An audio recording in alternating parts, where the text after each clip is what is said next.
jet ang dumiretso at sumalpok sa isang nakaparadang aircraft sa Arizona, USA. Nakaligtas naman po kaya ang piloto ng private jet? Nako, ay aalamin po natin ang mga detalye ng balita niyan maya-maya. Magandang gabi. Ako po si Ricky Mathay. Ako si Nina Rich Yalago Flores. Ito ang mata ng Agila International. Para naman sa mga headlines ngayong araw ng Martes. Pangulong Ferdinand Marcos Jr. at Cambodian Prime Minister Hun Manet nagkita sa isang bilateral meeting sa Malacanang. Campaign period para sa 2025 midterm polls nagsimula na ngayong araw ng Martes. Beijing sinagot ang pahayag ng US at Japan ukol sa West Philippine Sea. Higit sa 50 katao patay sa isang bus crash sa Guatemala. At ating silipin ang itsura ng Golden Anniversary logo ng Philippine Basketball Association.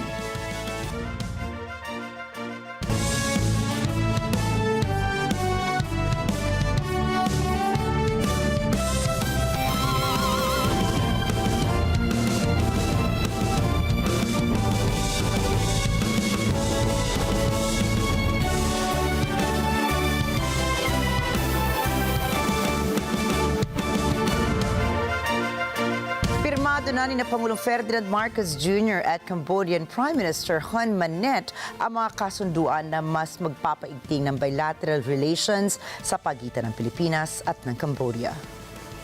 Ilan sa mga kasunduang ito ay ang pinaigting na kolaborasyon ng dalawang bansa sa agrikultura at agribusiness gayon din sa investment. I'm confident that through this engagement, we will see more Filipinos investing in Cambodia and more Cambodians investing in the Philippines.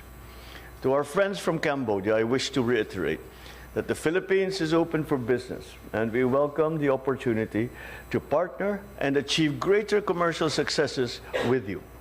We also see Cambodia as an important partner in ensuring food security. I am pleased that we have come to an agreement to pursue stronger collaboration in agriculture and in agribusiness.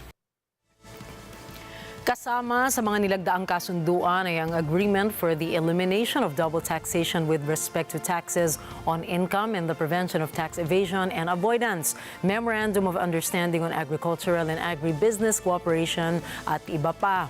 Samantala, tinalakay naman sa bilateral meeting ni Pangulong Marcos Jr. at Prime Minister Hun Manet ang pagpapalakas ng bilateral relations at pagsusulong ng kooperasyon sa transnational crimes, defense, trade, tourism at regional and multilateral cooperation.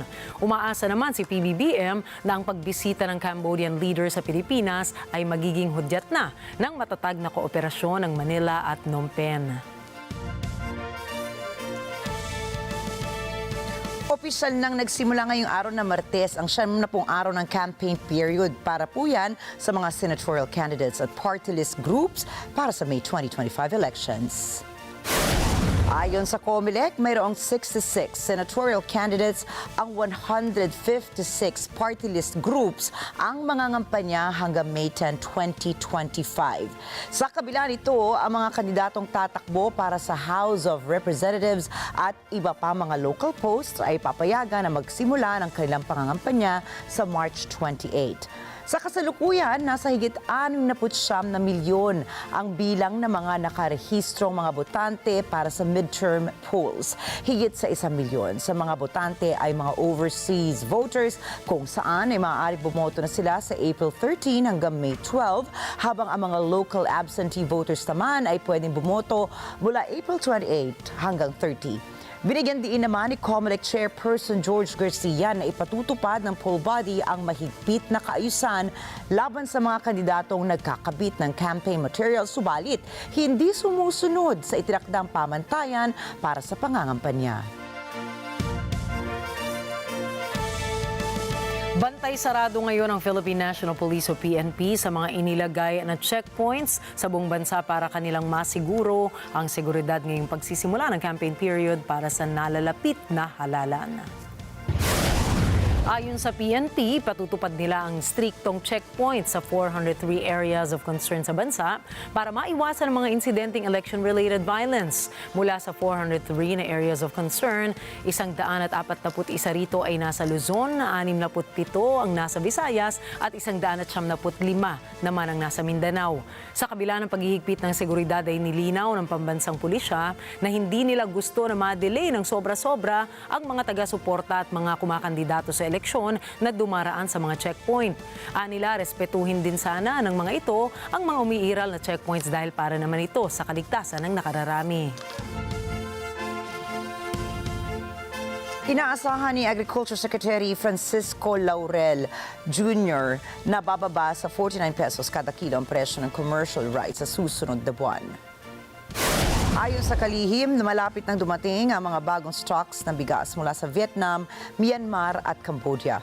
Nakipag-usap na anya ang Department of Agriculture sa rice importers, traders at maging sa retailers para hilingin na bawasan ang presyo ng bigas sa mas makatuwirang halaga. Ang kasalukuyan pong maximum suggested retail price o MSRP ng imported rice ay 55 pesos kada kilo. Kasunod ito ng approval ng kagawaran na payagan ang paglabas ng buffer stocks ng bigas. Mahigpit na binabantayan ng Philippine Navy ang isang Chinese research vessel na namataan sa archipelagic waters malapit sa Palawan. Ayon kay Philippine Navy spokesperson for the West Philippine Sea, Rear Admiral Roy Vincent Trinidad, batay sa pinakahuling monitoring, namataan ang Chinese vessel na Lanhai 101 sa 70 nautical miles west-northwest ng Lubang, Occidental, Mindoro. Tumatakbuhan niya ito sa bilis na 12 knots at naglalayag patungong kanluran ng Subic Bay. Ayon kay Trinidad, wala naman silang nakitang violation sa Chinese research vessel dahil pasok ito sa Innocent Passage. Unang namataan ang naturang barko noong Linggo sa silangan ng Palawan at bumabaybay sa archipelagic sea lanes ng Pilipinas malapit sa Corona sa Palawan. Kasalukuyan nang inieskorta ng BRP Andres Bonifacio at BRP Melchor Aquino ng Philippine Coast Guard ang Chinese ship palabas sa archipelagic waters ng Pilipinas. Inaasahan pong tataas ang singil sa kuryente ng Meralco ngayong buwan. Ang pagtaas sa singil sa bill ng kuryente ay bunsod ng implementasyon ng Meralco ng increase sa household rate. Batay sa anunsyo ng kumpanya, nasa 28 sentimos kada kilowatt-hour ang dagdag sa kanilang household electricity rate para sa buwan ng Pebrero. Ibig pong sabihin, may dagdag na 57 pesos sa monthly bill ng customer na kumukonsumo ng 200 kilowatt-hour. Sa kabila ng panawagan ng ilang mambabatas at ilang miyembro ng publiko na madaliin ang paglilitis ng Senado sa isang ipinasang impeachment case ng Kamara laban kay Vice President Sara Duterte, ay sinabi ni Senate President Francis Cheese Escudero na hindi sisimulan agad ng Senado ang proseso ng impeachment. Nang tanungin naman si Senador Escudero kung ano ang kanyang interpretasyon sa Article 11, Section 3, Paragraph 4 ng 1987 Constitution na nagsasaad na in case the verified complaint or resolution of impeachment is filed by at least one-third of all the members of the House, the same shall constitute the articles of impeachment and trial by the Senate shall forthwith proceed. Ay nanindigan pa rin ng Senador na hindi dapat magsimula agad ang proseso ng impeachment matapos na i-endorso ng Kamara ang impeachment complaint sa Senado. Inihalimbawa ni Escudero ang mga kasong impeachment laban sa yumaong dating Chief Justice Renato Corona at dating Ombudsman Merceditas Gutierrez na parehong hindi agad sinimula ng Senado. Sa kaso ni Chief Justice Corona anya, inendorso ang impeachment case sa Senado isang linggo bago ipagpaliban ng Kongreso ang sesyon nito. Ngunit nagsimula lamang anya ang impeachment court matapos ang 1.5 buwan.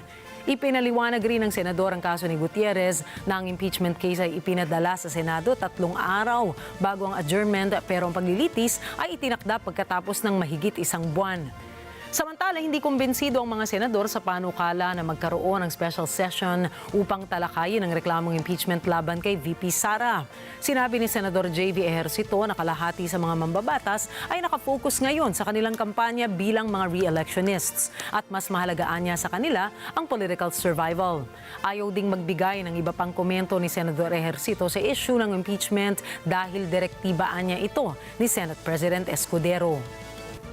Parang hindi masyadong kasi siguro probably half is already busy on their campaign, busy on their political survival, no? Sabihin na natin kasi hindi mo na masabi ang panahon ngayon. Pag ikaw ay kandidato, dapat running scared ka lagi. So hindi mo rin masisi sila na nandoon na ang kanilang focus nasa kanilang mga political campaigns. So siguro one of the reasons na hindi masyado ang usapin tungkol dito sa pag-convene ng special session. May instruction si SP sa amin because we will be sitting as senator judges. So hindi kami pwedeng magsalita sa ngayon anything about it actually, no. Whether pro or con, kung ano man yung mag-pressure sa amin, kung ano, ay hindi namin pwedeng pakinggan no? Yun lang, may specific instructions sa atin si Senate President Cheese na if possible, wag magsalita about the impeachment. Pansamantalang ipinagbabawal ng Department of Agriculture o DA ang pagpasok ng mga imported domestic at wild birds na galing po ng Maryland at Missouri dahil sa banta ng highly pathogenic avian influenza o bird flu. Upang maiwasan ang pagkalat ng bird flu sa Pilipinas ay ipinagbabawal din ang mga byproducts ito kagaya na lamang ng karne, itlog, day-old chickens at semen. Nagkaroon ng bird flu outbreak sa Maryland at Missouri noong January 23 at umabot sa 89 na kawan ng mga ibon ang nagpositibo sa bird flu habang hindi bababa sa 13.2 million naman sa mga ibon na ito ang sinasabing apektado ng nasabing sakit. Sa ilalim ng Memorandum Order No. 7 ng DA, sinuspindi rin ang pag-issue ng sanitary at phytosanitary import clearance para sa mga produktong manok mula sa Maryland at Missouri. Nauna na rito, nagpataw din ang DA ng import ban sa South Dakota, US at East Otago, Waitaki at Canterbury ng New Zealand dahil pa rin sa bird flu.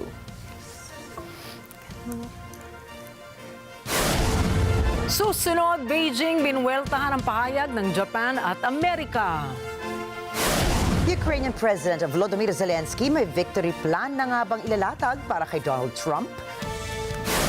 At nagkakalabuan bang ceasefire deal ng Hamas at Israel? Yan at iba pang mga balita sa pagbabalik ng Mata ng Agila International.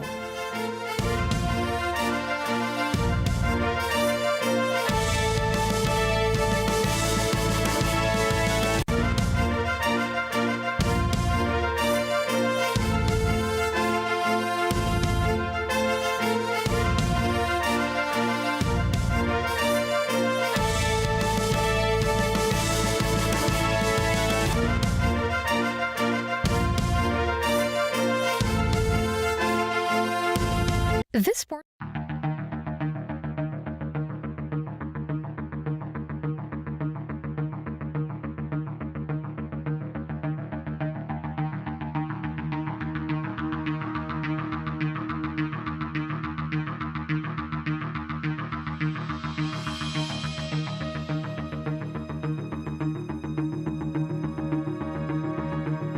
If you like me, blink twice. Are you naughty or nice? Maybe add a little.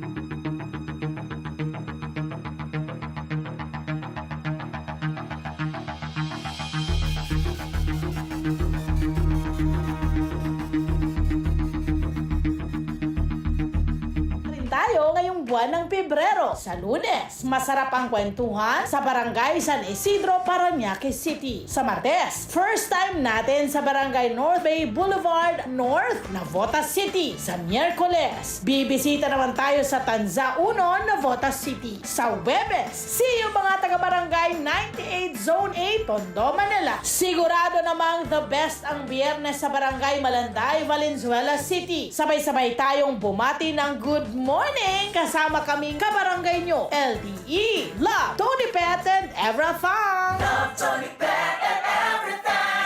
Together sa NET25. Ang SBP.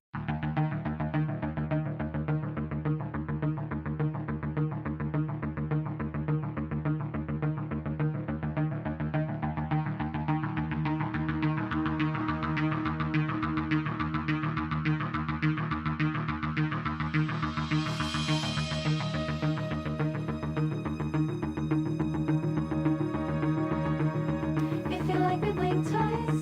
Are you naughty or nice? Maybe add a little.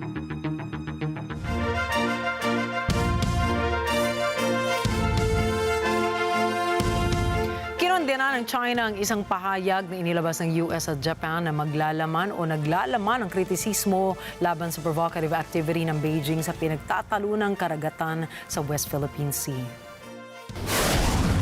美日联合声明涉华的相关内容，公然干涉中国内政，攻击抹黑中国，渲染地区紧张局势，中方对此表示强烈不满和坚决反对。中方已向美方和日方提出了严正交涉。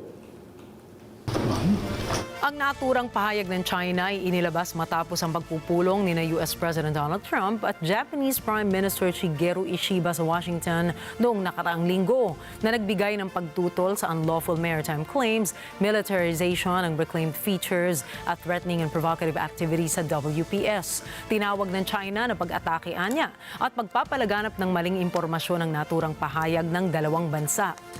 Bilang tugon, sinabi ni Chinese Foreign Ministry spokesman Guo Jiakun na ang mga pahayag ng US at Japan ay isang panghihimasok sa mga internal affairs ng China at binigyan diin na ang mga pahayag ng mga ito ay layong palalain ang tensyon sa rehiyon.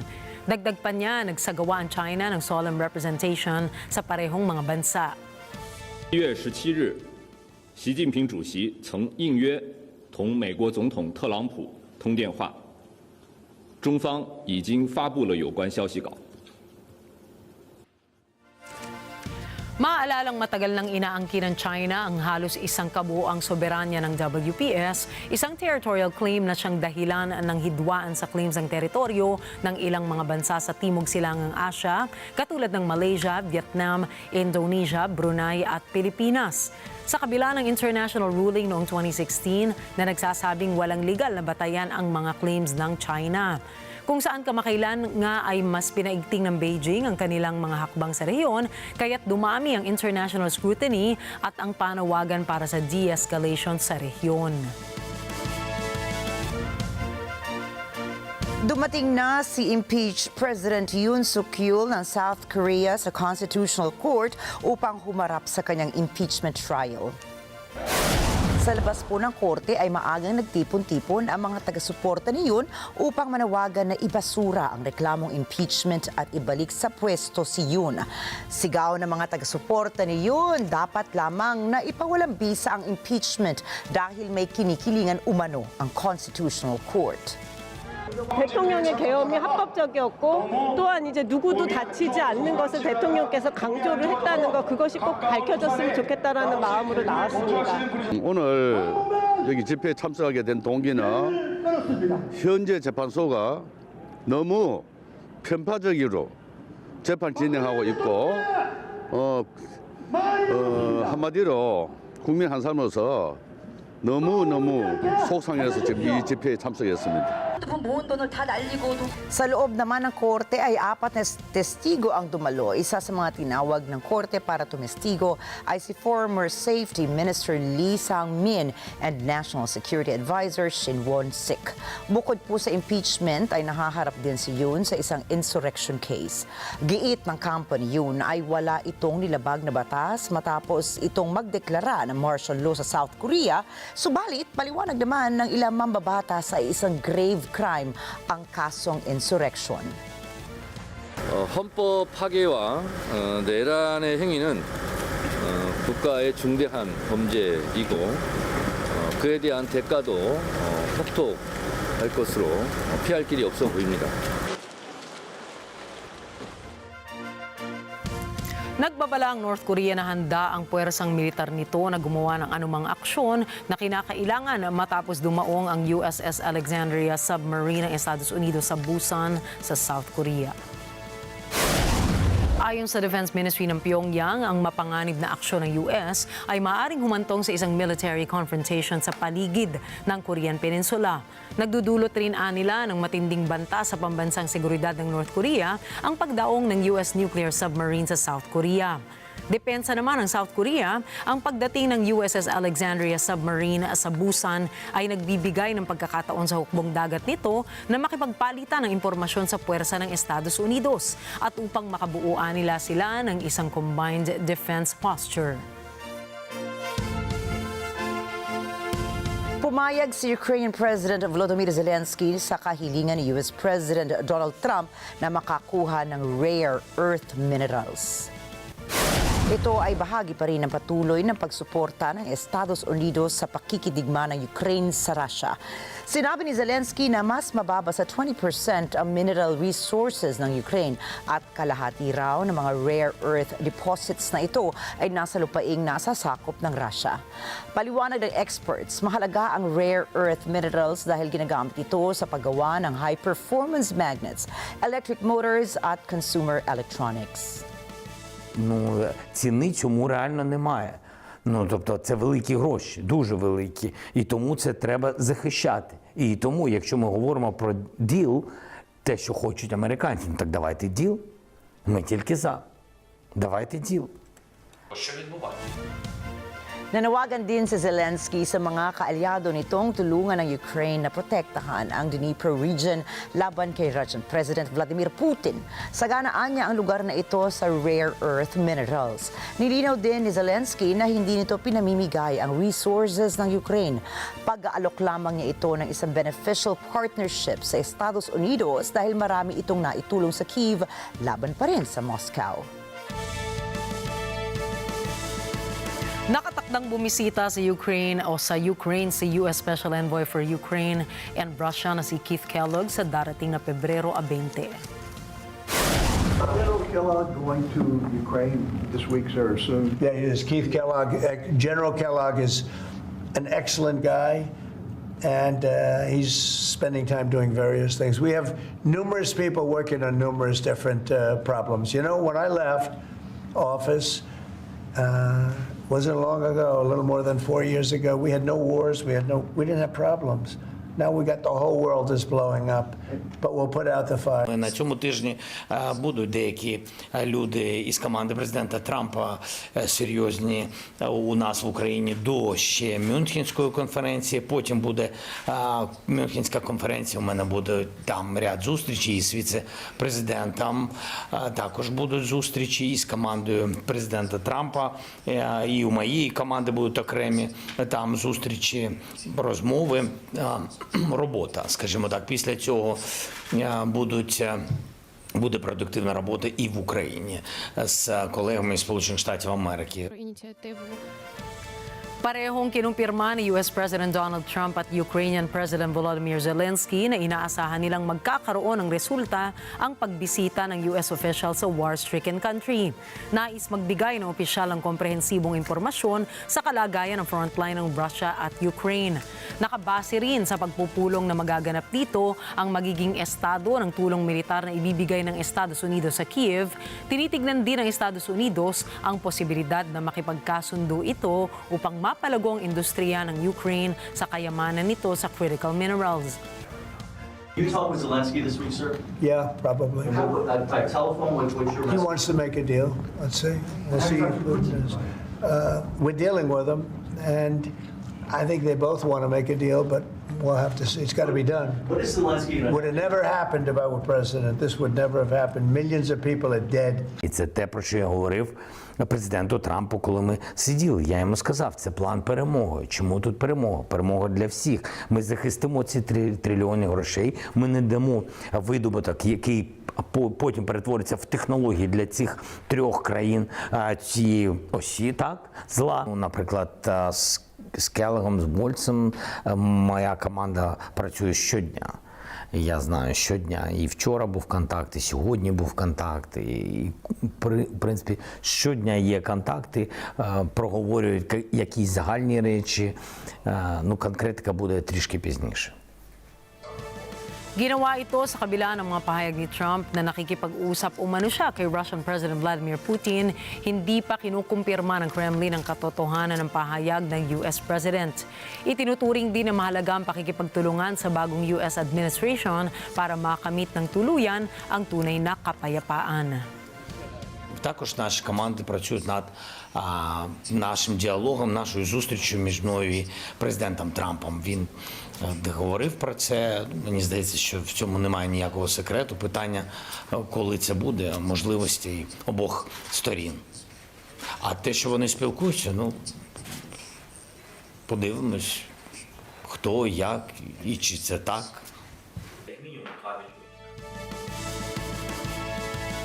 Nagbitiw mula sa kanyang pwesto si President Klaus Iohannis ng Romania ilang araw bago ang planong pagpapatalsik sa kanya.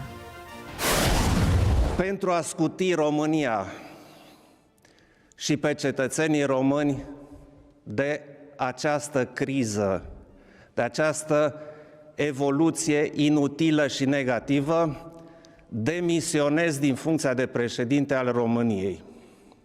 Voi pleca din funcție mâine pe 12 februarie. Dumnezeu să binecuvânteze România. Iniluluto na kasi ang isang impeachment case laban kay Iohannis dahil sa kanyang pagkansela ng presidential elections noong nakaraang taon. Maraming mga oposisyon ang nagsulong na suspendihin ito dahil sa desisyon niya na manatili sa pwesto ng hanggang buwan na Mayo. At dahil po sa pangyayari ay nagresulta sa pagkakaroon ng malawakang kilos protesta sa Bucharest. Noong buwan ng Disyembre naman, ipinasawalang bisa ng Korte Suprema ang halalan dahil sa pangingialam umano ng Russia sa kanilang electoral process. Nagpasya ang Constitutional Court ng Romania 48 hours bago ang araw ng botohan na tuluyang ibasura ang buong proseso ng eleksyon dahil sa posibilidad na maimpluwensyahan ng Russia ang kanilang gobyerno. Inaasahang lalakas ang tsansa ni Kailan Georgescu na isang radical outsider na mananalo sa halalan sa buwan na Mayo. Nagbabala naman ang Germany na tatapatan nito ng retaliatory measures ang mga karagdagang taripa na ipapataw ng Estados Unidos. Si Leslie Gumarang para sa report. Noong Lunes, sinabi ni German Chancellor Olaf Scholz na nag-aabang pa ang European Union sa formal na abiso ng Estados Unidos ukol sa dagdag taripa nito sa imported products. Subalit ani Scholz, ang aksyong ito ng US ay tatapatan nito ng karampatang tugon. Eins ist klar, wir werden das genau prüfen als Europäische Union, wenn uns das offiziell erreicht. Und deshalb kann man jetzt, wo das ja alles noch nicht offiziell ist, dazu nur sehr vorsichtig etwas sagen, aber das mit großer Klarheit. Wer Zölle verhängt, muss mit Gegenzöllen rechnen. Sinabi rin ni Scholz na inaasahan nitong ipagpapatuloy ng US ang tulong sa Ukraine. Anya, ito ang matagal na niyang ikinakampanya sa bagong administrasyon. Was die Unterstützung der Ukraine betrifft, ist eins klar. Wir werden in unserer Unterstützung nicht nachlassen. Deutschland ist in Europa mit weitem Abstand der größte Unterstützer der Ukraine. Das werden wir auch bleiben. Und es ist wichtig, dass jetzt das klare Signal auch von den USA gesandt wird, dass auch in Zukunft die USA weiter ein Unterstützer der Ukraine sind. Darum habe ich geworben, auch in meinem Gespräch mit dem amerikanischen Präsidenten. Und ich gehe davon aus, dass es dieses klare Signal auch geben wird, weil es auch notwendig ist, damit der russische Präsident einsieht, dass er jetzt nicht darauf setzen kann, dass die Unterstützung der Freunde der Ukraine nachlassen wird. Leslie Gumarang para sa mata ng Agila International, trusted, connected, on point. Kinondena ng grupong Hamas ang naging pahayag ni Israeli Prime Minister Benjamin Netanyahu na dapat itaguyod ang Palestinian state sa Saudi Arabia. فإما النصر وإما الشهادة. أما مشاريع الغرب وأمريكا وترامب فهي إلى زوال وستسقط وسنسقطها كما أسقطنا المشاريع التي قبلها. ولذلك هذا عهدنا لأمتنا وعهدنا لشهدائنا. إيمان ما با شهداء ما. Ayon sa militant group na Hamas, na ang nasabing pahayag ni Netanyahu ay isang hindi magandang pangitain ukol sa paningin ng Israeli Prime Minister sa Saudi Arabia at mga Palestino. Kaninang pinuri ang Saudi Arabia dahil sa pagkondena rin nito sa nasabing pahayag. Una ng kinontra ng Palestinians, Egypt, Jordan at Saudi Arabia. Magugulitang ipinagpipilitan ni Trump ang relocation plan para sa Palestinians ilang araw bago siya ay magpulong kasama si Netanyahu. Kanya namang inilatag ang kanyang proposal sa isang joint press conference noong sila ay nakita sa White House. Nanawagan na lamang ang Hamas ng pagkakaisa ng Arab nations na kontrahin ang anumang mapanirang pahayag. نحن نطالب الرئيس الأمريكي بتراجع عن مثل هذه التصريحات لأن مثل هذه التصريحات تصب النار على الزيت. شعبنا الفلسطيني وأقواه الحية وفصائله المقاومة مسنودا بأمته العربية والإسلامية سيفشل كل المخططات الهادفة إلى ترحيل الشعب الفلسطيني وإخراجه من أرضه. نطالب الزعماء العرب والمسلمين، نطالب بعقد قمة عربية إسلامية عاجلة للنظر بمثل هذه التصريحات واتخاذ موقف تاريخي وإرسال رسالة للعالم أن الشعب الفلسطيني وقضيته العادلة محتضن من أمته العربية والإسلامية ولن يقبل بمثل هذه المواقف والتصريحات. Samantala, inanunsyo ng Hamas na kanilang iaantala ang pagpapalayan ng mga bihag nilang Israeli. Inakusahan kasi ng militanteng grupo ang Israel na lumabag sa nilalaman ng ceasefire deal.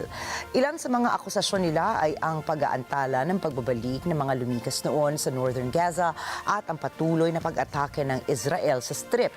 Itinanggi naman ng Israel ito at sa halip ay ibinaling sa military wing Hamas ang sisi kung saan sinabi ng Tel Aviv ay tila minamaltrato ng rebeldeng grupo ang kanilang mga bihag. אנחנו כולנו הזדעזענו מהמראות הקשים של חטופינו ששוחררו בשבת האחרונה. מי שאחראי על כך ישלם על כך. מי שפוגע בחטופינו דמו בראשו. Dagdag pa ni Israeli Prime Minister Benjamin Netanyahu, kanyang pinaghahandaan ang mga sundalo nito para sa posibleng pagsiklab muli ng kaguluhan. לאחר תקופה מאתגרת, וצריך לומר זאת ביושר, תקופה מאוד מאתגרת, אנחנו רואים עין בעין עם ממשל ארצות הברית את הנושאים המהותיים שעומדים על סדר היום במזרח התיכון. מימוש כל מטרות המלחמה שלנו, לרבות חיסול החמאס, השבת כל חטופינו הביתה, הבטחה שעזה לא תהווה עוד איום על ישראל. Magugulitang noong Enero na magkasundo ang Hamas at Israel sa pagpapalaya ng mga bihag at mga Palestinian inmates kung saan mayroong 4 na bahagi ang ceasefire. Sa huling bahagi ng ceasefire ay ang tuluyang pag-alis ng mga sundalo ng Israel na nakatalaga sa Gaza. Kaugnay ng mass deportation ng administrasyon ni Donald Trump, halos 700 mga Peruvians na nakakulong sa Estados Unidos ang humaharap sa deportasyon sa mga darating na linggo. Alamin natin ang mga detalye mula kay Leslie Gumarang. Ayon sa Peruvian Embassy sa Washington, D.C., nasa 340 Peruvians na ang may deportation orders. Samantalang 343 naman ang nag-aabang sa kawangis na sitwasyon. 40 peruanos, si mal no recuerdo, están esperando su orden de deportación. Lo que nosotros hemos pedido a las autoridades de los Estados Unidos, que las deportaciones de los peruanos se hagan de la manera más rápida y expedita y segura posible. Pero en Washington reporta que al 5 de febrero del presente año, 340 peruanos se encuentran detenidos con orden de deportación y que 343 peruanos están a la espera de una posible orden de deportación. Sinabi ng Peruvian Foreign Ministry, may 320,000 Peruvians ang nakatira ng illegal sa US. Ito ay sa 1 milyong Peruvians na nakatira sa Amerika. Mula noong 2022, nang lumagda ang US at Peru sa isang kasunduan kung paano tutugunan ang undocumented na mga individual, nakapag-deport na ang Washington ng higit 12,000 Peruvians. Simula nang maupong muli si Trump bilang Pangulo, tinupad agad nito ang isa sa mga pangako ng kanyang kampanya na maglulunsad ng nakawiwindang na immigration crackdown. Libo-libong undocumented migrants na ang idiniport sa kani-kanilang mga bansa. Leslie Gumarang para sa Mata ng Agila International, Trusted, Connected, On Point. Patuloy ang pag-alma ng mga demokratikong mambabatas laban sa sinasabi nilang hindi makatarong ang pakikialam ni US Department of Government Efficiency Chief Elon Musk. Magpoprotesta o nagpoprotesta ang mga mambabatas dahil sa nagbabadyang pagpasok ng ahensya ni Musk sa Social Security Administration ng Estados Unidos. Si Michelle Verzonilla para sa detalye. Noong Lunes, isang grupo ng Democratic lawmakers at mga demonstrador ang nagrally sa labas ng Social Security Administration headquarters sa Maryland. Ito ay dahil sa mga ulat na plano ng grupo ni Elon Musk, ang Department of Government Efficiency, na pasukin na rin at pakialamanan ang ahensya. As you can see, we have one simple message, which is Elon Musk, keep your hands off of our Social Security. They have accessed highly sensitive personal information on Americans at the Department of Treasury, including Social Security numbers, bank accounts, and other very sensitive information. And we have word, there have been news reports, that their next stop after the Department of Education, where they've been, after NOAA, after CMS for Medicare, is going to be the Social Security Administration. And we say, no, keep your hands off of our Social Security. It is also the case that those who have served in this building do so no matter who the president is. Many of them have served for decades under Republican presidents, under Democratic presidents, again, because they serve the people. And so what we know here is that the work that our civil servants do is far-reaching. And it is really important to say that when you target civil servants, you also target the people they serve. This is a really important point. And so it is not just the people who are sitting in these seats, but the people that they serve.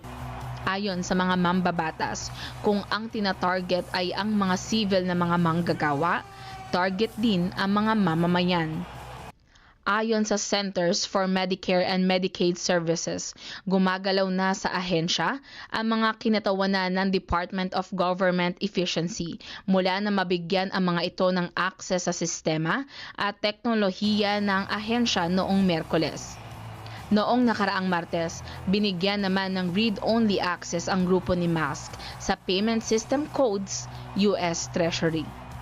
Dahil sa pagpasok na ito ng DOGE sa ilang federal agencies, tumaas ang pag-alala ukol sa seguridad dahil nagkaroon ng access ang grupo sa maselang payroll at spending records. Noong Sabado, isang federal judge ang pansamantalang humarang sa grupo ni Musk na maka-access sa government payment system dahil sa banta ng data leaks.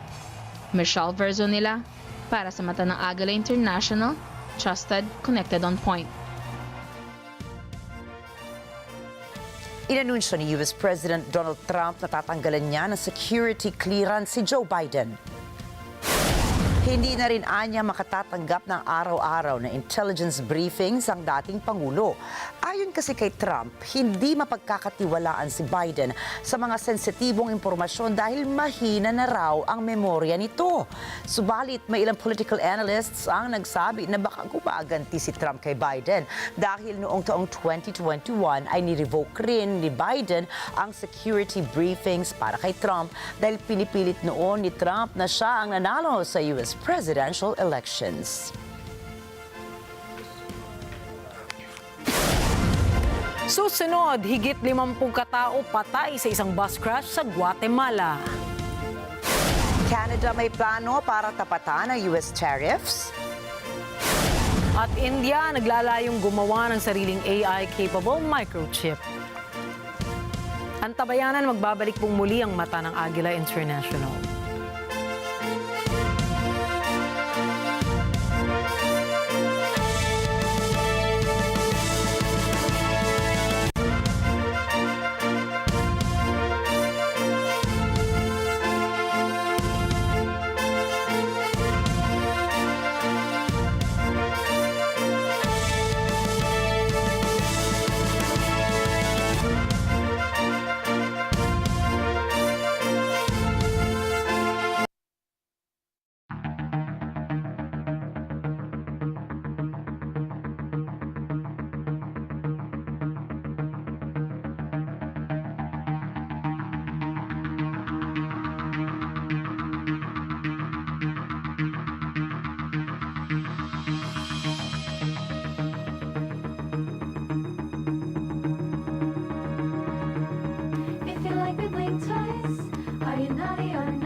It is a signal to the world that we are open for business.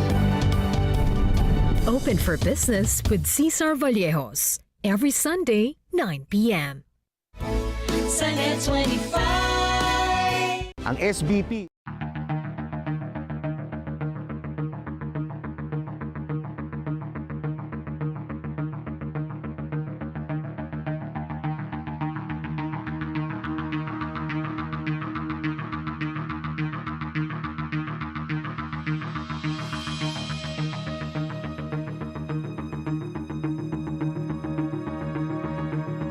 If you like me blink twice, are you naughty or nice? Maybe add a little.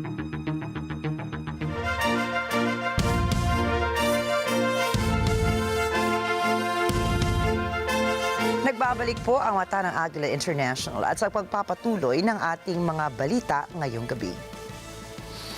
Higit sa 50 katao ang namatay matapos mahulog ang isang pampasaherong bus sa isang bangin sa Guatemala. Ayon sa ulat ng Public Ministry, na-recover na ang nasa 53 mga labi ng mga biktima habang may 2 biktima naman na naisugod pa sa pagamutan ang tuluyan ng pumanaw mula sa tinamo nilang apinsala sa kayag naman ng firefighting spokesperson na si Edwin Villagrana na nagsimula ang trahedya mula sa isang hiwalay na multi-vehicular crash sa kalsada. Batay sa investigasyon ng mga otoridad, nasa 115 feet o 35 meters ang lalim ng bangin na pinagbagsakan ng bus. Ipinabot naman ni Guatemalan President Bernardo Arevalo ang kanyang pakikiramay sa pamilya ng mga biktima at nagdeklara ng Day of National Mourning. Samantala, 1 ang patay at 4 ang nasaktan matapos sumalpok ang isang eroplano sa isa pang nakaparadang eroplano sa Arizona Airport, USA. Alamin natin ang mga detalye mula kay Leo Velasco. Noong Lunes, isang mid-sized business jet ang sumalpok sa isa pang mid-sized business jet habang lumalapag ito sa airport sa Scottsdale, Arizona. Ayon sa tagapagsalita ng Scottsdale Fire Department na si Dave Folio, isang namatay habang 4 naman ang nasaktan dahil sa insidente. Samantala, sinabi ng Federal Aviation Administration na iniimbestigan nito ang crash na kinasangkutan ng isang Learjet 35A na sumalpok sa isang Gulfstream 200 jet sa runway. Ang insidente ay habang sinusuring kaligtasan ng US air traffic matapos ang trahedyang naganap sa Washington, D.C. nang sumalpok naman ng isang American Airlines commercial plane sa isang military Black Hawk kamakailan kung saan 67 katao ang nasawi. Gayon din matapos mag-crash ang isang twin-engine medevac jet sa Philadelphia na kinamatay naman ng 7 katao. Idagdag pa ang crash din sa Alaska na pumatay naman sa 10 tao. Leo Velasco para sa mata ng Agila International. Trusted, connected, on point. Isang primary student ang patay sa Daejeon, South Korea matapos pagsasasaksakin ng kanyang guro. Ayon sa ulat ng pulisya, kusang inamin ng sospek na kanyang pinatay ang biktima sa loob ng isang paaralan. Natagpuan nilang wala ng buhay na 8 taong gulang na babae sa second floor ng school building bandang 6:00 ng gabi.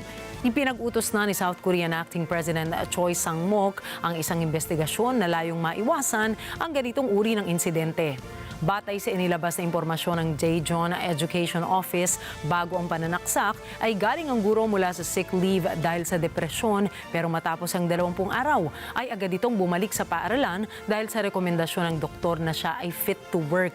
Sa kabila ng assessment ng doktor ay nakakitaan ang pagiging bayolentang guro ayon sa mga otoridad.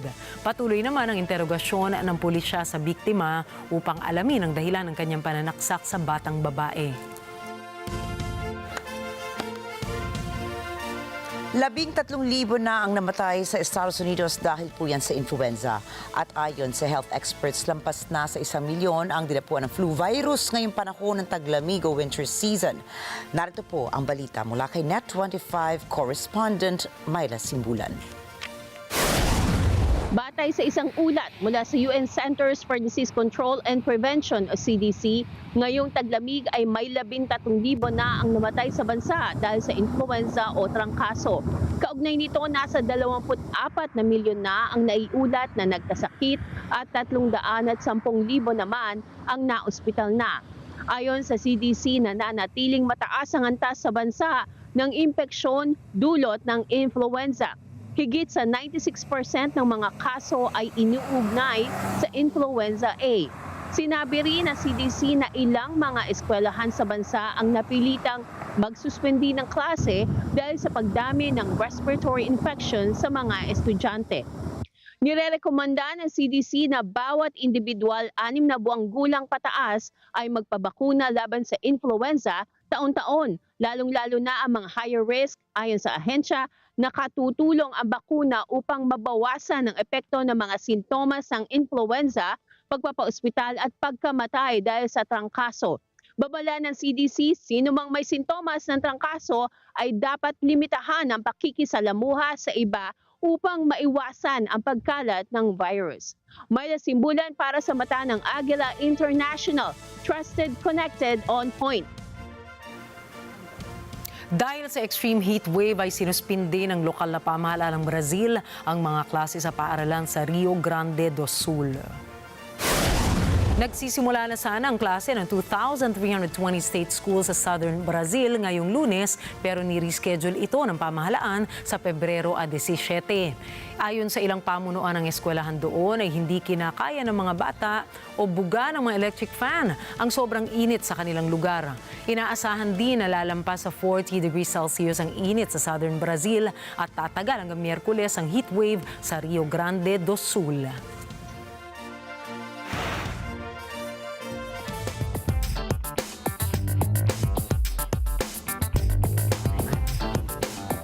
Bilang tugon sa nagbabadyang taripa ng Estados Unidos, may mainit na kampanya ngayon sa Canada na sinusuportahan ng mga residente at ng mga mangangalakal.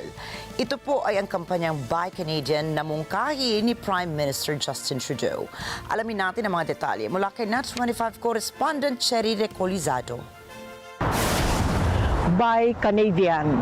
Ito ang damdamin ngayon sa buong Canada matapos i-anunsyo na ang mga taripa ay magsisimula ngayong linggo. Ngunit ipagpapaliban at ititigil muna ito sa susunod na 30 araw. Noong nakaraang linggo, inanunsyo ni Pangulong Donald Trump na magpapataw sila ng 25% na taripa sa lahat ng produktong galing sa Canada. Dahil dito, ipinahayag ni Prime Minister Justin Trudeau na ang parehong 25% na taripa ay ipapatong niya sa mga produktong Amerikano na pumapasok sa Canada.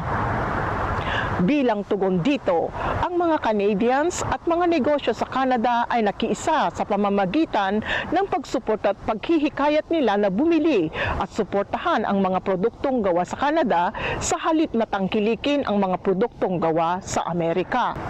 Kahit na pansamantalang inihinto ang mga taripa, karamihan sa mga tao ngayon ay tinitingnan na ang mga label ng produkto, nagsusuri at nagpo-post ng mga alternatibong produktong Canadian para sa pang-araw-araw na pangangailangan upang suportahan ang mga produktong gawa sa Canada.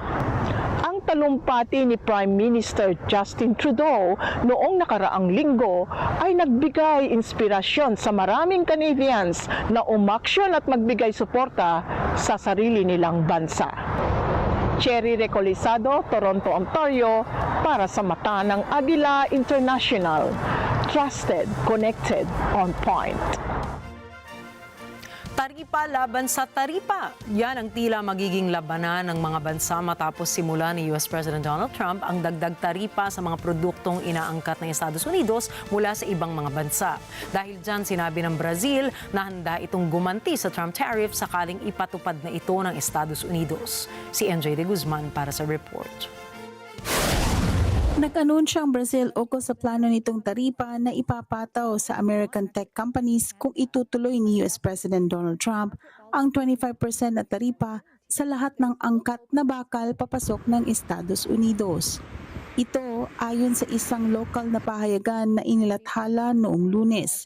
Ang Brazil ay isa sa mga pangunahing pinagkukunan ng US ng bakal at key market para sa American tech firms.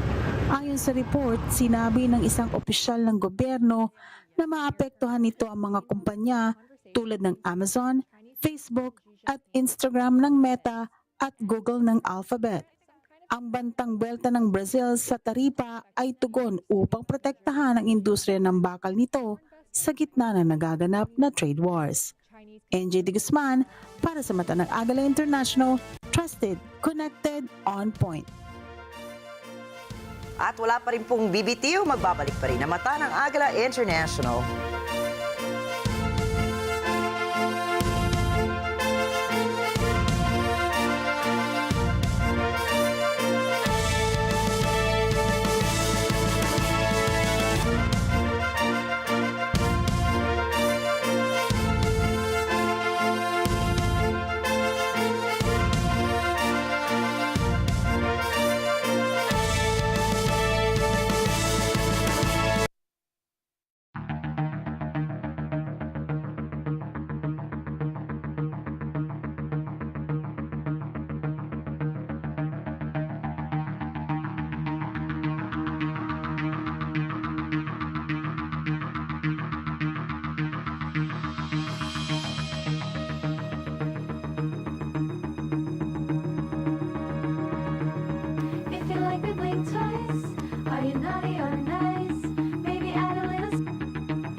Kasulukuyang henerasyon, marami na ang nag-viral.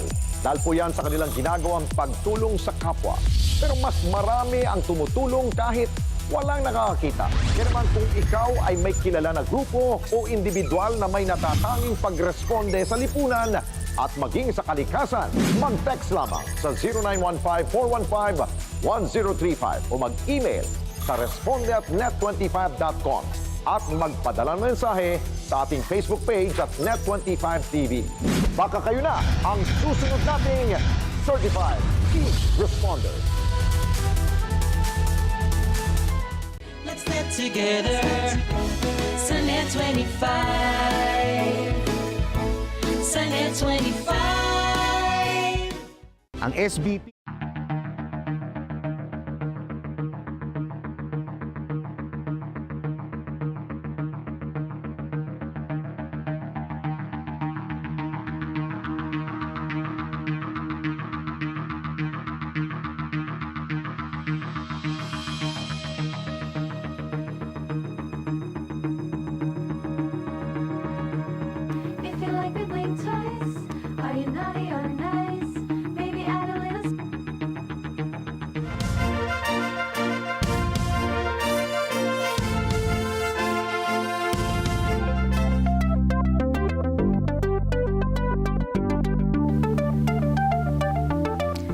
Pinagtulungan ng Indian Ministry of Electronics and Information Technology sa Center for Development of Advanced Computing para makapag-develop ng kanilang homegrown na artificial intelligence or AI chip.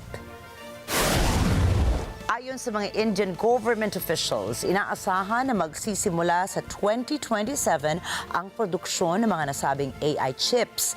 Ang venture ng India para makapag-develop ng sariling AI chip ay dahil na rin sa pagkilos ng ibang bansa na paunlarin ang kanilang AI technology. Bilang bahagi ng inisyatibo na ito ay naglaan ang India na $1.2 billion para sa tinatawag nilang India AI Mission.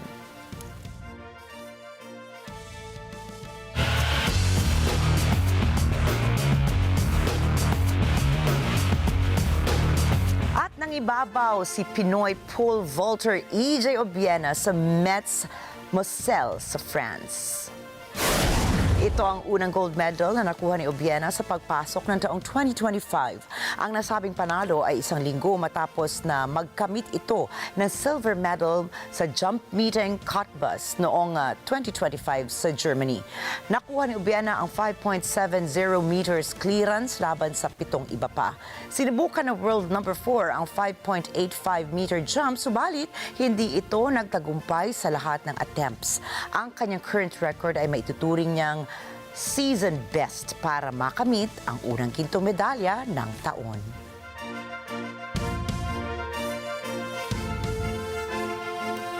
Opisyal na pong ipinakita ng PBA ang logo ng kanilang ika-50 anibersaryo.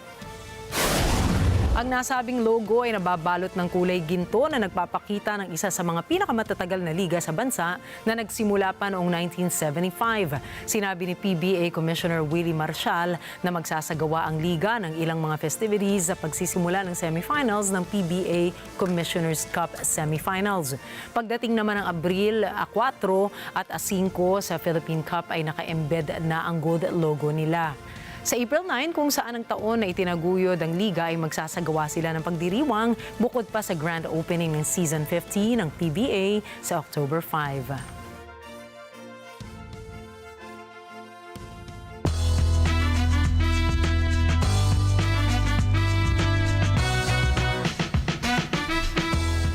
Tatlong tulog na lang at mapapanood na ang Blooms ang Beaniverse World Tour Concert sa Philippine Arena sa February 15.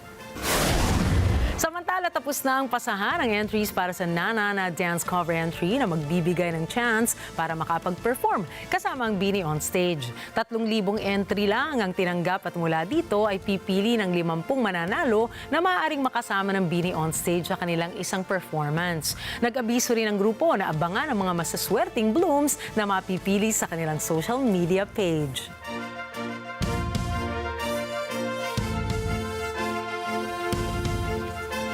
3,000 lang daw, napakarami na nanonood. Hindi lang yun.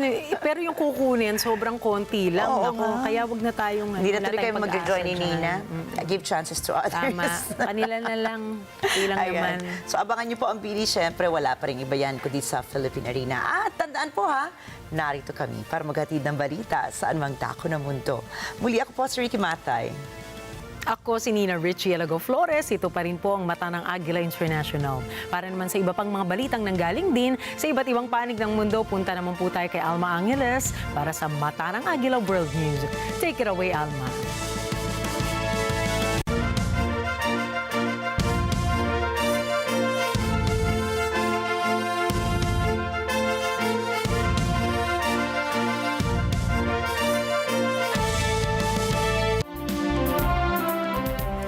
Thank you, Nina and Ricky. Good evening, everyone. I'm Alma Angeles for NET25 World News on tonight's headlines. Global markets brace for impact as Trump pushes for higher tariffs on steel and aluminum, potentially ending exemptions for major trading partners Canada, Mexico, and Brazil. It's a big deal. It's a big deal. This is the beginning of making America rich again. Is the ceasefire on shaky ground? The Middle East ceasefire hangs in the balance as Hamas signals resistance to releasing more hostages.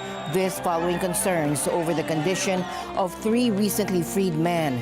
President Trump weighs in with warnings to Hamas about remaining captives. Saturday at 12 o'clock. I think it's an appropriate time. I would say cancel it and all bets are off and let hell break out. And a story of hope emerges from California's wildfire tragedy as the Iglesia Ni Cristo brings comfort to affected communities through their Care for Humanity outreach. The devastating fires across Los Angeles have displaced many families, leaving countless without homes. Yet in times like these, the love and support within the Brotherhood of the Church of Christ shine through, ensuring that no one has left without hope. And the news starts now.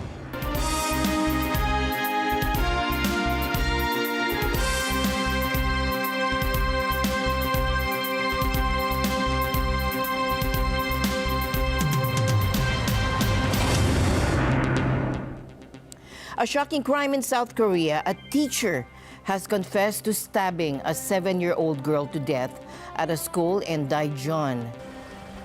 Now, the suspect, a woman in her 40s, is now in the hospital with self-inflicted wounds. Here's more. Authorities say the young victim, a student at the school, was found by her grandmother with fatal stab wounds to the neck and face. The student's grandmother found the student and the teacher lying on the floor of the equipment room of the audio-visual room. After that, the police opened the locked door and entered. At around 5:40 p.m., the student was taken to the hospital by ambulance, and the student's father went to the hospital by the vice principal's car. She later died in the hospital.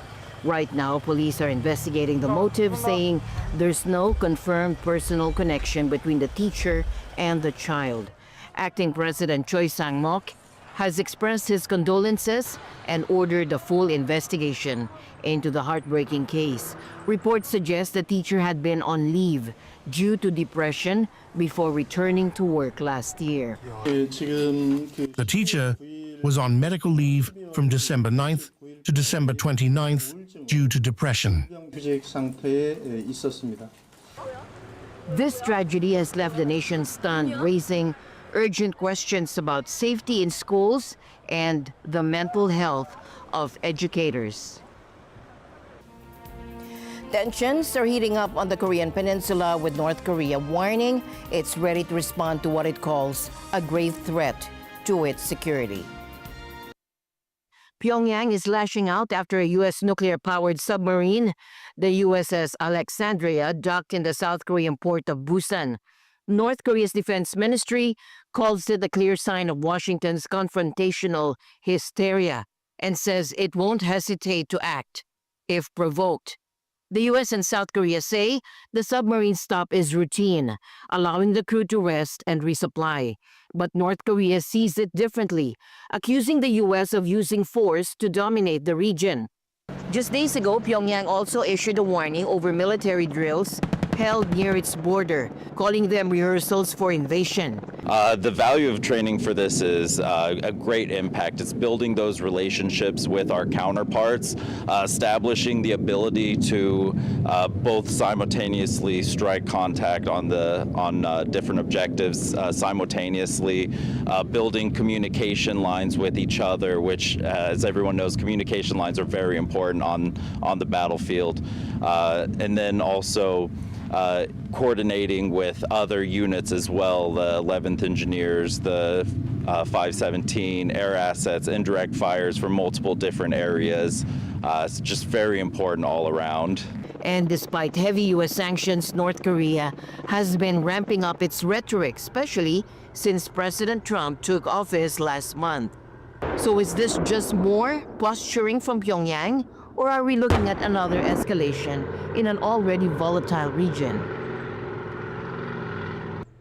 At least one person has been killed after a mid-sized business jet skidded off the runway while landing at the Scottsdale, Arizona Municipal Airport. Now, the accident happened Monday when the plane collided with another jet that was parked. Take a look.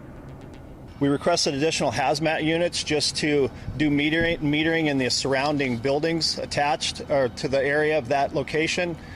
They went in and got an all clear of the structures and metered the structures with 0 readings.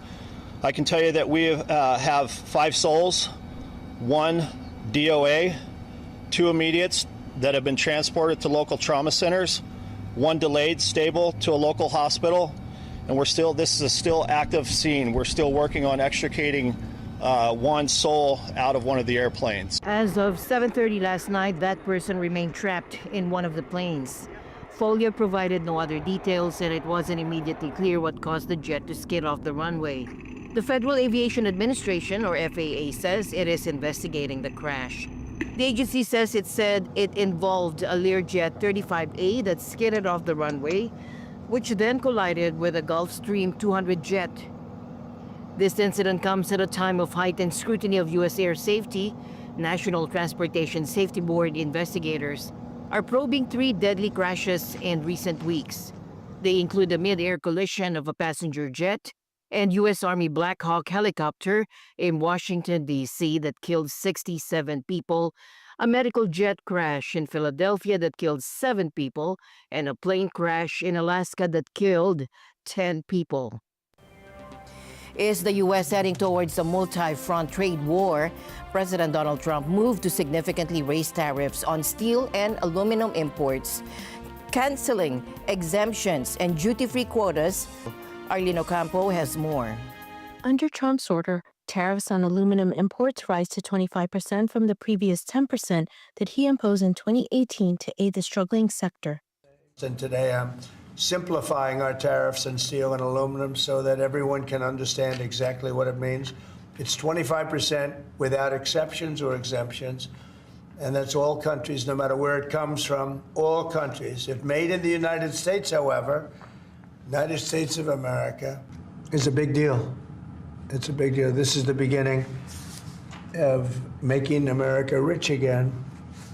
His action reinstates a 25% tariff on millions of tons of steel and aluminum imports that had been entering the U.S. duty-free under quota deals, exemptions, and thousands of product exclusions.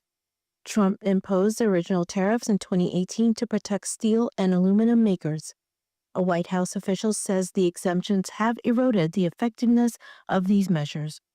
The order also targets downstream steel products that use imported steel. Reaction around the world has been swift. Imports of Canadian steel and aluminum create thousands, if not millions, of jobs and support families across the United States. We have been doing things together in an extraordinarily integrated way for many, many years, and we will look to continue to work with our closest ally and partner. We should be doing more together, not fighting with each other, but Canadians will stand up strongly and firmly if we need to. EU spokesman Olive Gill says the EU sees no justification for the tariffs and will react to protect the interests of European businesses, workers, and consumers. Gill says at this point the EU has no plan to introduce tariffs of its own. Tariffs are essentially taxes. By imposing tariffs, the EU would be taxing its own citizens, raising costs for businesses and fueling inflation. Moreover, tariffs heighten economic uncertainty and disrupt the efficiency and integration of global markets. European steelmakers account for about 15% of imports into the U.S. In China, business leaders say they anticipated Trump's election last fall and have made preparations to deal with his policies.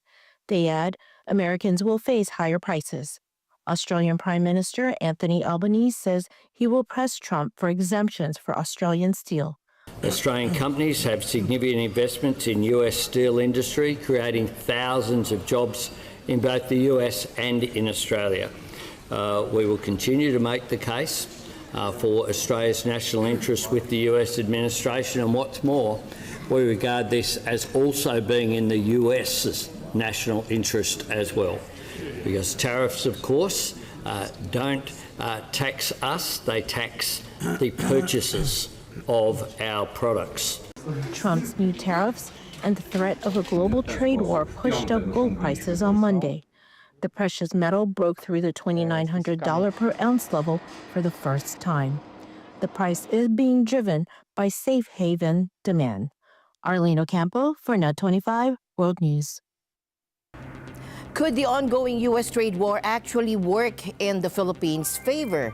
NEDA Undersecretary Rosemary Edilon believes so, saying the country has a chance to position itself as an alternative export hub for American markets. Now, speaking at a Malacanang press briefing, Edilon pointed to key industries like semiconductors and chips as areas that could benefit.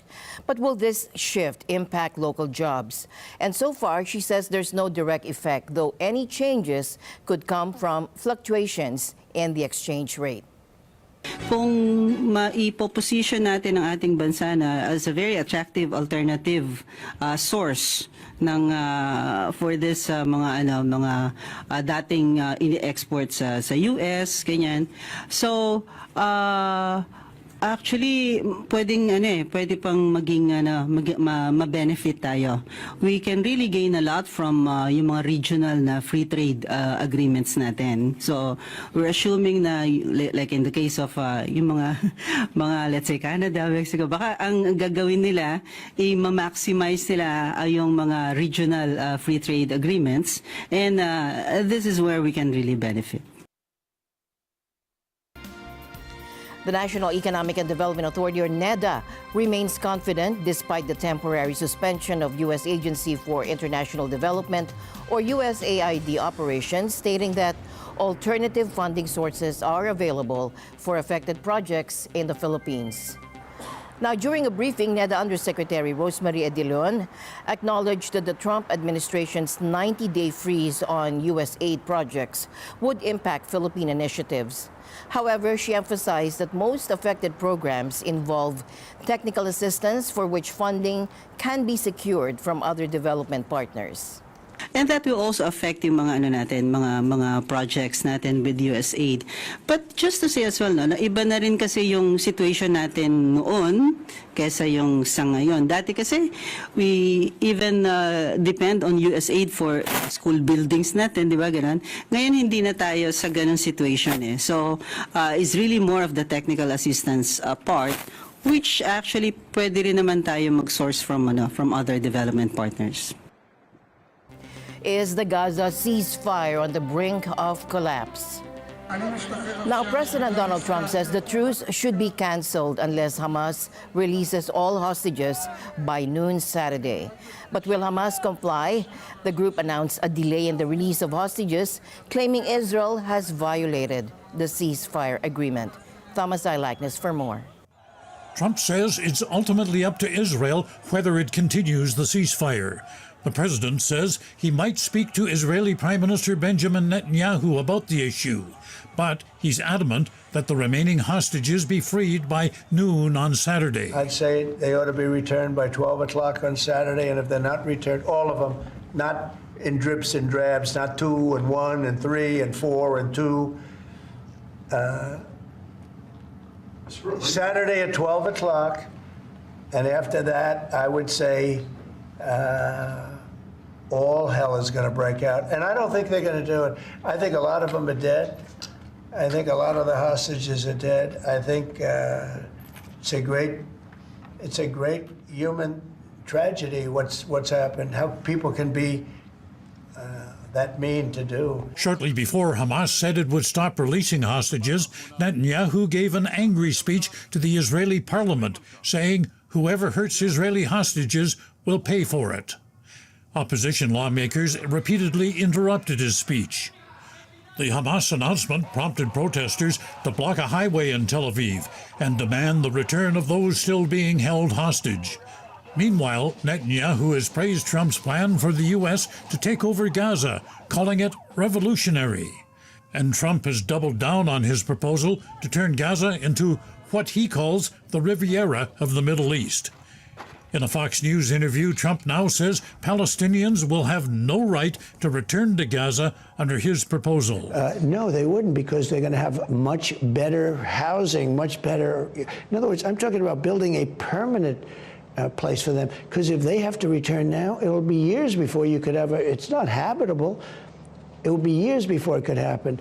I'm talking about starting to build, and I think I could make a deal with Jordan. I think I could make a deal with Egypt. You know, we give them billions and billions of dollars a year. On Monday, Egypt's foreign minister told Secretary of State Marco Rubio that the Arab states support the Palestinians in rejecting Trump's plan. The former head of Human Rights Watch says Trump's plan is nothing more than a war crime. Kenneth Roth says the forced deportation, the forced expulsion of the Palestinians from Gaza amounts to ethnic cleansing of the region. What Trump is proposing is a blatant war crime and arguably a crime against humanity. Article 49 of the Fourth Geneva Convention of 1949, which Israel, the United States, and basically everybody else has ratified, so this is international law, prohibits forcing people in occupied territory to leave. Exactly what Trump is proposing. What Trump is doing here is, in a sense, endorsing the far-right Israeli view for how to solve the Palestinian problem. Just get rid of the Palestinians. More than ever, the Middle East needs diplomacy to cool things down. And that requires a lot more thought than knee-jerk reactions. The fiery rhetoric from Trump, Netanyahu, and Hamas just pours more gasoline on a fire that's been raging for nearly a year and a half now. Instead of tough talk, they should be finding ways to prolong the ceasefire instead of looking for ways to end it. Thomas I. Likeness, NET25 World News.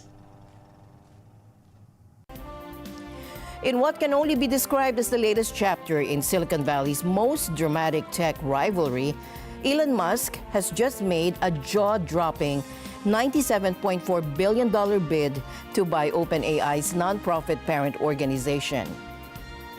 Now, if you're wondering what's behind this massive offer, it's essentially Musk trying to stop OpenAI, the company behind ChatGPT, from becoming a for-profit business. Elon Musk! A consortium led by Elon Musk said on Monday it has offered $97.4 billion to buy the nonprofit that controls OpenAI.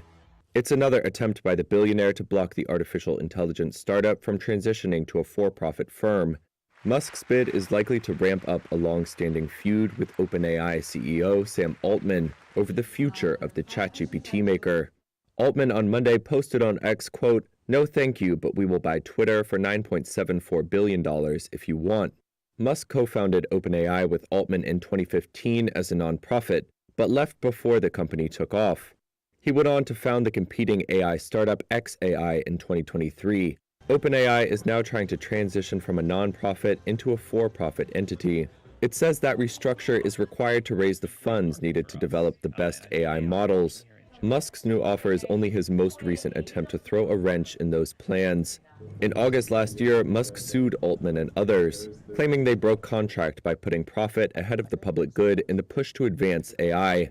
Then, in November, he tried in court to block OpenAI from converting to a for-profit structure. The consortium led by Musk that is now trying to buy OpenAI's parent nonprofit includes xAI and several investment firms. Were a deal to go through, xAI could merge with OpenAI, according to the Wall Street Journal, which first reported Musk's offer earlier on Monday. Aside from any antitrust implications, a deal of this size would need Musk and his consortium to raise enormous amounts of funding. According to an uninvolved investment banker, in order to finance such a bid, Musk could sell part of his stake in Tesla or take a loan against his stake. He could also put up as collateral his stake in rocket company SpaceX, which is worth tens of billions of dollars. Hong Kong plans to file a complaint with the World Trade Organization following the United States' decision to impose a new 10% tariff on Hong Kong products. Arian Ocampo brings us more details. The Hong Kong Special Administrative Region, or HKSAR government, announced it will be filing a complaint with the World Trade Organization, or WTO. This over the U.S. decision to impose an additional 10% tariff on goods from Hong Kong. HKSAR says the U.S. measures are grossly inconsistent with the relevant WTO rules. The measures, HKSAR says, ignore HK's status as a separate customs territory as stipulated in Article 116 of the Basic Law and recognized by the WTO. The spokesman says that the HKSAR government will formally launch procedures in accordance with the WTO dispute settlement mechanism against the U.S.'s unreasonable measures. This, he says, to defend HK's legitimate rights. The spokesman reiterates that Hong Kong is a staunch supporter of the rule-based multilateral trading system, and that the HKSAR government strongly opposes the U.S. measures and urges the United States to take immediate actions to rectify what HK calls a wrongdoing. And regarding the U.S. the tariffs on Hong Kong, I mean, I think this is absolutely inconsistent with the WTO, the rules. Of course, and also they have to totally disregard that Hong Kong is a separate customs territory. And we have, and we will file a complaint with the WTO regarding this unreasonable arrangement.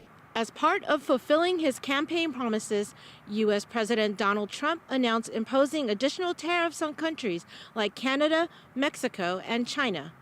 Trump, however, put a pause on Canada's and Mexico's in a deal that the two countries will help the U.S. with curbing illegal immigration and fentanyl trafficking. Arlene Ocampo for NET25 World News. And the news continues here on NET25. We'll be right back.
World leaders and top tech figures are in Paris for a major AI summit, and the conversation is already heating up. It kicked off last week with French President Emmanuel Macron sealing a $50 billion AI investment deal with the UAE. And now, U.S. Vice President J.D. Vance is making waves, warning that Europe's strict AI regulations could stifle innovation. He's also taking a firm stance against content moderation, calling it authoritarian censorship.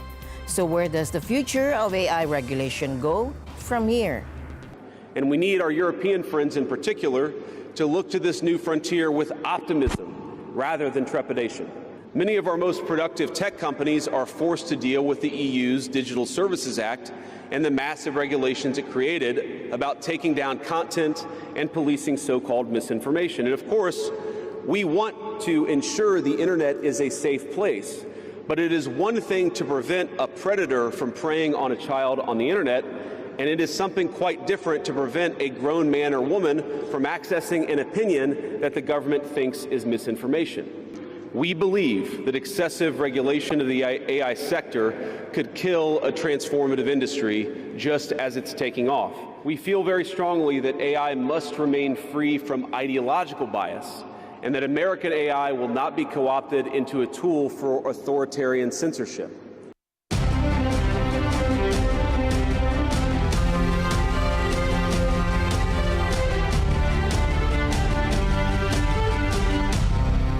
In the wake of Southern California's devastating wildfires, the Iglesia Ni Cristo extended its arms of compassion through a special Care for Humanity event. Through uplifting songs and care packages, the church brought light to those affected, ensuring that hope remained alive in every heart touched by the disaster.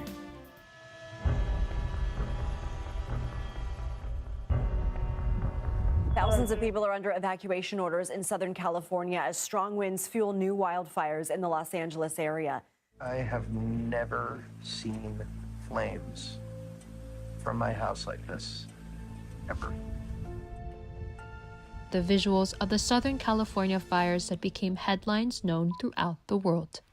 Caused by drought and other factors like the Santa Ana winds, the over 30-plus fires continue to devastate families in its wake.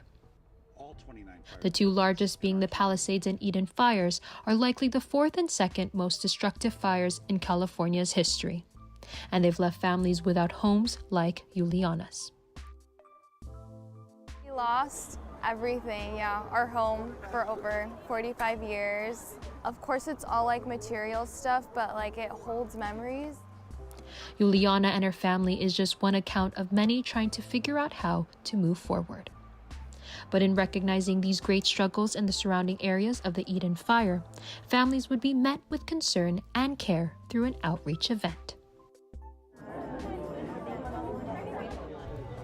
In Pasadena, members from the Ecclesiastical District of Los Angeles County united to put together a Care for Humanity event, preparing care packages filled with daily life essentials and non-perishable foods, distributing them to families in great need. It's been really awesome to be seeing everyone come together and do things like this, and honestly, we appreciate it so much. It's really nice. It's gonna help us out a lot. Anything, we don't have anything, so anything, seriously, anything helps.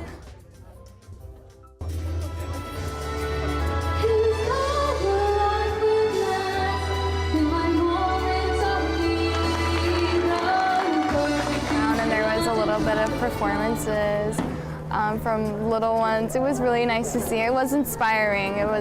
And then there was a prayer for everyone affected, and it was really nice. And the care packages, obviously, we appreciate it so much. Others like Harvey, a member of the Church of Christ, who had to evacuate with his family, were also thankful for today's event. Night before the actual fire happened, we didn't expect it to reach us. My house was one of the three in my neighborhood to survive. Two houses next to me, and the house right next to me, it's completely gone, but our house remains. It's been tough, it really has been. But we're taking it a day at a time. You know, I've never been used to being the one to receive. I'm always trying to help them, but being able to receive, we didn't have much when we were able to evacuate. So once we saw what was in the bag, we're like, oh wow, this actually does help a lot. It has affected us greatly. I think there's, so many different calamities that happen, but this one definitely hit close to home. It's our community, it's my family, my immediate family that has been affected, and there's not really, there's no place for them to go back home to, and that it's not going to be the same. All we can do is really just be there for them, be present, and provide their necessities, and the support really is, what we've been doing, and they're just so grateful for the support, the love that they felt today. That the church, not only helps the brethren who are also affected in the neighborhood, but also our fellow men. The Care for Humanity that the church, through the leadership of Brother Eduardo V. Manalo, continue to do is not only to give them the things that they need, but also to let them feel that they are so loved, and we care for them. Out of love of Brother Eduardo V. Manalo, not only for us, members in the church, but even to our fellow men, especially those who are affected with this calamity that continue to happen here in our area in Los Angeles County. And also this is in obedience with God's commands to us, that is to help our fellow men. It's really amazing on how our leaders think about our safety, our well-being. They always were reaching out. So I'm very, very thankful to all of our leaders, not just district, but also in the Philippines. And at the same time, all the essentials are there to be able to help out to everyone who's in need. So we're so thankful about that. And while members of the Church of Christ and guests alike were all able to benefit from the supplies given today, they were uplifted by the message that was shared. We were talking with one of the guests that joined us in this activity today, saving up, taking care of, and building their life for more than 30 years, all gone within an instant. And so this activity that we're having today inside the Church of Christ, it's not only just going to help them with their daily necessities, but what they're really looking for, and the rest of the community, is that spiritual upliftment, that hope, that inspiration that can be given to them through the words of God that are being shared with them this afternoon. And what we're planning is to hold more Care for Humanity activities in the neighborhoods that have been affected. Makes it kind of like hard to be so sad, because it's like everyone's doing all these nice things to help each other. We appreciate it. We appreciate it so much. Yeah, I can't even express how grateful I am for everything that we've received. I would like to thank Brother Eduardo B. Manalo, Brother Angela Rano Manalo, the ministers inside the church, the brethren. At a time that it's really, really hard, the Church of Christ is always there, supporting everyone and our families, us, as brethren. The first place we want to run to is a place of worship. So we're really thankful. Thank you all for the support. Thank you for having Care for Humanity.